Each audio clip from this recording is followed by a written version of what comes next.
Halo semuanya, balik lagi bersama kami kelompok 13.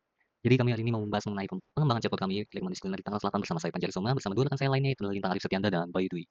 Oke, langsung aja kita masuk ke latar belakang dan analisis kebutuhannya. Pertama, latar belakang kami pembuatan chatbot ini adalah di tanggal selatan itu adalah pusat kuliner di mana dengan banyaknya restoran, jadi pilihan ini melimpah seringkali menyebabkan choice overloader.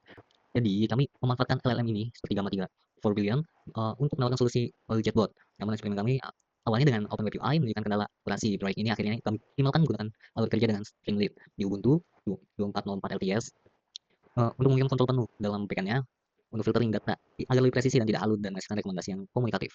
Kemudian untuk rumusan masalah dan tujuan proyek ini adalah rumusan masalahnya itu ada 4, yaitu adalah bagaimana mengoptimalkan pengelolaan data restoran menggunakan file JSON, kemudian bagaimana mengatasi keterbatasan Open Web UI dengan Streamlit, kemudian bagaimana mengonfigurasi Gamma Gamma 3 for Billion di Olama lebih tepatnya di Ubuntu untuk respon yang lebih natural.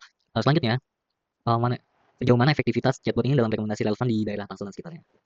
Kemudian untuk tujuan proyek ini adalah mengoptimalkan database restoran ini ke chatbot agar lebih responsif, membangun antarmuka Streamlit dengan logika filtering Python, terus juga mengonfirmasi dan mengoptimalisasi Gamma 3 4 pilihan di Olama di Ubuntu. Juga menyusun source code, laporan teknis dan track paper ilmiah untuk Salesforce. Oke, lanjut ke spesifikasi lingkungan pengembangan, yaitu ada perangkat lunak. Di sini lebih disarankan menggunakan Ubuntu 24.4 LTS. Kemudian bahasanya menggunakan Python 3.12. Terus juga UI-nya menggunakan Streamlit, engine menggunakan Olama, modelnya menggunakan Gamma 3 4 billion, juga database menggunakan JSON. Di sini juga ada perangkat keras. Di sini direkomendasikan menggunakan Intel Core i5 12500H, kemudian RAM-nya minimal 8 GB sampai 16 GB untuk penyimpanan SSD dengan minimum requirement 20 GB. Kemudian GPU Nvidia GeForce dengan CUDA support dan koneksi sangat diperlukan untuk instalasi dan update software-nya. Ya, kemudian akan dilanjutkan oleh rekan saya ke Bayu. Ya, silakan Mas Bayu. Baik, selanjutnya itu ada arsitektur sistem dan alur kerja. Yang pertama ada interaksi antarmuka menggunakan masukan query teks melalui Streamlit UI. Terus yang kedua ada pemrosesan logika dan filtering. Script Python mengekstrak kata kunci, mendeteksi budget dan memindai chatbot 8 diksinya. Terus habis itu yang ketiga ada Invents AI. Di sini data restoran top 5 dikirim melalui Gamma 3 4 billion via Olama API dan untuk narasi. Terus yang keempat ada umpan baliknya. Jawaban AI ditampilkan di Streamlit percakapan dan disimpan. Terus selanjutnya ada perancangan diagram UML terus dan desain basis data. Next. Yang pertama ada query recommendation diagram. Di sini input untuk query referensi, terus filter berdasarkan kriteria, generasi rekomendasi kuliner, dan menampilkan atribut detail. Terus yang kedua ada activity diagram. Yang pertama untuk start dan user input. Yang kedua untuk keyword extraction menggunakan Python, terus data filtering menggunakan chatbot 8.jso, terus reference via Olama API. Yang terakhir ada display respond dan end. Basis data menggunakan Olama JSON dengan 276 entitas restoran dan 168 diantaranya di wilayah BSD. Selanjutnya ada implementasi sistem dan antarmuka pengguna. Pertama, struktur direktori. Modularitas proyek dengan APPY 8 dan FANV atau untuk manajemen dependensi. Terus konfigurasi Olama. Verifikasi model Gamma 3 4 billion itu di 3,3 GB sebagai mesin inferensi utama. Terus ada dashboard statik. Antarmuka Streamlit menampilkan 276 restoran dan grafik sebaran lokasi dengan BSD yang mendominasi. Sistem berjalan mandiri di perangkat lokal dengan performa optimal dan integritas data terjaga. Dan yang selanjutnya ada analisis hasil performa. Akurasi pencarian dan validasi data. Sistem menunjukkan akurasi tinggi dalam memetakan pengguna ke entitas database yang tepat.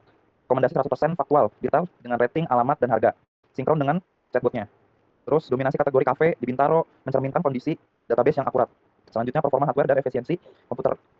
Model lokal Gamma 3 4 billion di Olama efisien.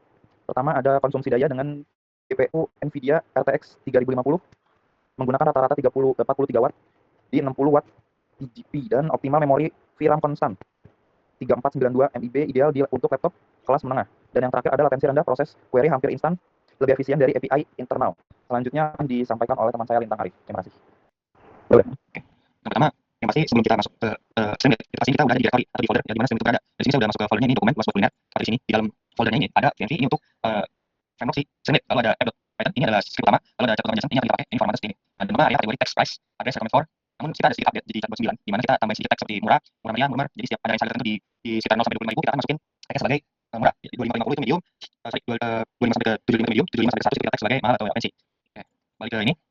Sebelumnya saya sudah buka ya. Kita jalan kembali Streamlit Python, pastikan kita sudah di directory folder. Oke, nah ini. Nah, di sini tampilan awalnya. Di sini ada sebaran lokasi, kita dominan di BSD karena banyak sekali kulineran di BSD. Dan ditaruh juga pengulangan suka dan penjualan pengelolaan pengelolaan serpong dan sebagainya. Di bagian informasi sistem bahwa kita menggunakan model 3. Terus data kita dapat 9 tadi karena ada update sedikit. Lalu mungkin kita langsung terima aja kali. Di sini saya akan ketik coba halo.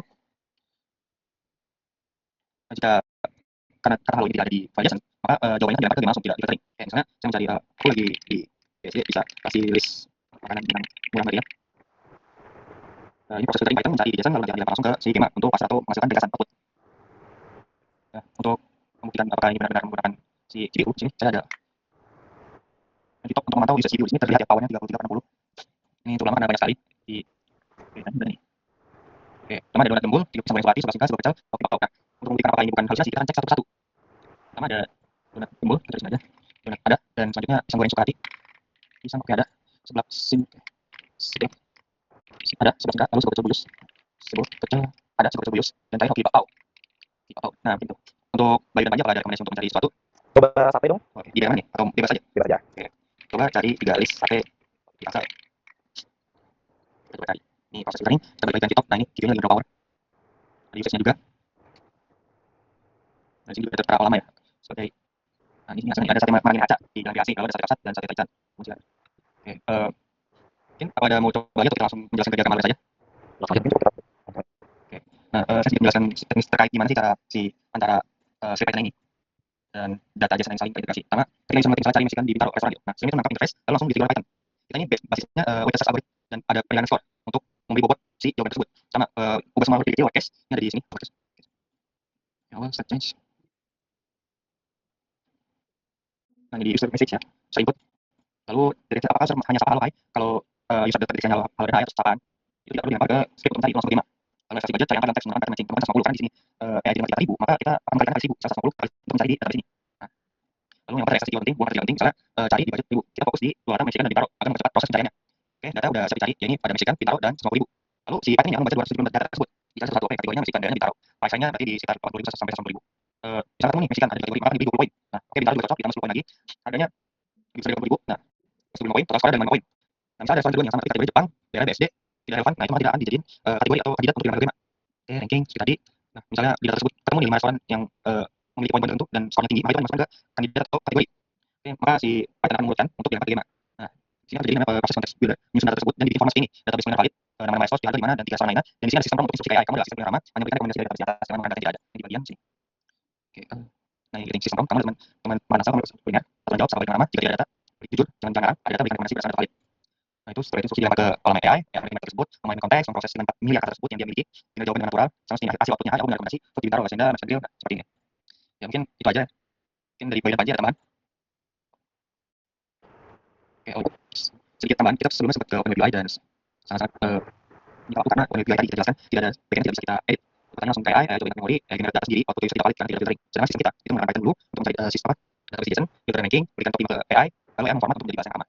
Mungkin itu saja tambahannya. Ada. Ya kurang lebih itu aja sih dari hasil rancangan paper kami. Mungkin masih belum 100% sempurna, tapi masih akan terus dikembangkan lagi ke depannya.